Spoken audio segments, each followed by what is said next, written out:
Hey loves, welcome back to my channel. If you are new here, my name is Faith, and today guys, I'll be checking out a video of Vivek Ramaswamy when he was 15 years old, and you guys will not believe what he said in this video, and I'm excited to find out what Vivek Ramaswamy said in this particular one. If you're yet to subscribe to this channel, please consider subscribing, give this video a massive thumbs up, comment, share, and all that good stuff. And without much ado, let's jump right into this video.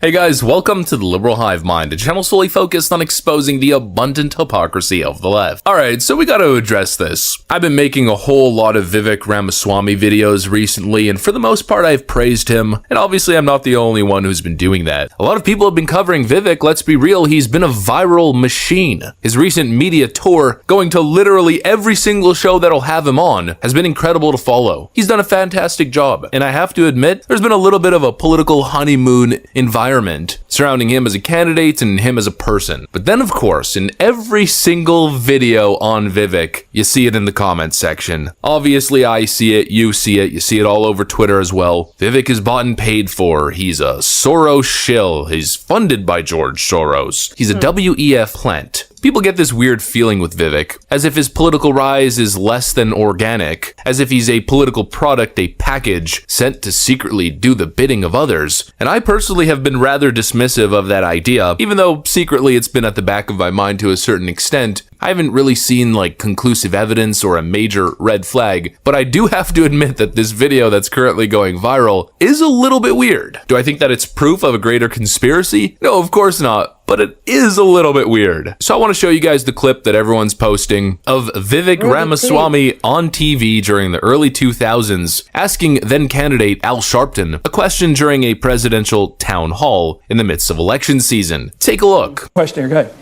Reverend Sharpton, hello, I'm Vivek, and I want to ask you, last week on the show we had Senator Kerry, and this week, and the week before we had Senator Edwards, and my question for you is, of all the Democratic candidates out there, why should I vote for the one with the least political experience? Well, you shouldn't, because I have the most political experience.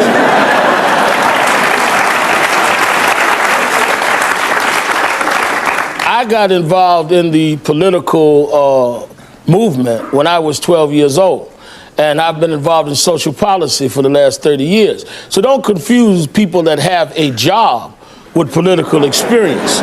Now, obviously, there's a bunch of things that people are pointing their finger to. Why is Vivek present during a Democrat event? Why did they choose Vivek to ask a question in the first place? And the biggest, I guess, oddity of this clip is the fact that there was another familiar face who asked a question as well. Congressman, why are you the only presidential candidate not attending tomorrow's youth-oriented Rock the Vote forum? And do you think young people's votes matter in your campaign?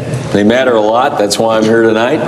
And I've got to be in Iowa. I had a preset meeting that I've got to go to. I got to win Iowa. I'm going to win Iowa, so I'm going to be in Iowa tomorrow night. But I talk to young people everywhere I am. I've got lots of young people on my campaign, and maybe I ought to say this now. When I was in college, Jack Kennedy was president. And I was moved when he said to young people like me, get involved in politics. Give part of your life to politics. So I just want to say to all of you here, get involved in public life. Give back to your country. Don't just take from it. And get involved in this campaign. If it's not for me, get behind somebody and get out there and work and make this country a better place. You can do. And of course, what do you think the reaction is? Pete Buttigieg and Vivek Ramaswamy both happen to be publicly asking questions during a Democrat presidential event. How odd. And I have to admit, it is a little bit weird. Is it possible that it's just a massive coincidence? Absolutely. Is it possible that there's a logical explanation that both of these individuals were stellar academics involved in activities and public speaking, and those were the kinds of young people who were being pulled on the stage, so it just happened to be these two? Of course, to an extent, that's a logical explanation, but then there's also the question that maybe these two characters were pre-selected and were being primed to enter the world of politics. That they're simply actors, part of this massive political scheme to eventually put political puppets in positions of power to represent elitist interest. And obviously it's not just this one moment in isolation. There's also the infamous Vivek WEF, let's call it, connection. He was on a list of the 2021 class of young global leaders, as well as this, The Paul and Daisy Soros Fellowships for New Americans, I guess, Foundation, back in 2011, Vivek Ramaswamy, I think, was given a mention of some sort. And he addressed these issues. I think he even filed legal action against the WEF for supposedly naming him without permission. The World Economic Forum has now officially agreed to exactly what I demanded of them. They've issued a public apology. They have further, more importantly, made a hard commitment that they will never add someone to this young global leader or similar list without express consent again, making sure they're not going to get away with these dirty tricks. And though I wasn't in this for the money, there was also a financial component to the settlement. What I've said is the money that I got out of that, I don't want that money. I'm directing it to the America First Policy Institute, the institute that probably was the most opposite of the World Economic Forum's agenda, to which I've been a donor over recent years. And so all in all, I get the skepticism, especially for somebody who's branding himself as anti-establishment. There seems to be a little bit of an unfortunate pattern. And for a lot of people, for a lot of skeptical voters, it's a massive red flag. And I 100%, at least to a certain extent, agree. But then at the same time, I also have a lot of doubts and I also disagree. I think at one point, Donald Trump took a massive loan from George Soros. I think it was something like $180 million for a project that he was doing at the time. People don't claim that Donald Trump's campaign is being funded by Soros or that he's Soros funded. It could just be that if you're engaged in big business and politics in general, that at some point you're going to come into contact with many of these big elitist individuals. And especially if you have a past of being apolitical, well, obviously in that past, you don't really care where the money's coming from. You're just trying to get the job done. So there could be an explanation. It's also fishy at the same time. I kind of land in the middle where I don't know what to believe. Am I willing to instantly disqualify Vivek Ramaswamy? I don't think so.